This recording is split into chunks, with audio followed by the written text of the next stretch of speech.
અમારી સમ્રાટ સમાચાર ચેનલ સબસ્ક્રાઇબ કરો, લાઇક કરો, કોમેન્ટ કરો અને જોતા રહો પળે પળના દરેક પ્રકારના સમાચારો। તળાજા તાલુકાના અલંગ પોલીસ મથક નીચે આવતા વિસ્તારમાં ખનીજ વિભાગ દ્વારા સપાટો બોલાવવામાં આવ્યો હતો અને લાખોનો મુદ્દામાલ જપ્ત કરવામાં આવ્યો।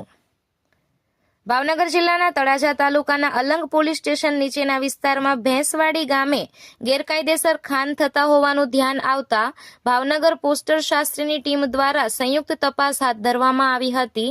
તપાસ દરમિયાન ભેંસવાડી ગામના કુલ 3 સ્થળો પરથી ગેરકાયદેસર રેતી ચાલવાના ચારણા 3 નંગ તેમજ જેસીબી 4 તથા 4 ટ્રક વાહન મશીનરી સહિતના લાખો રૂપિયાનો મુદ્દામાલ જપ્ત કરી અને આગળની કાર્યવાહી હાથ ધરવામાં આવી હતી।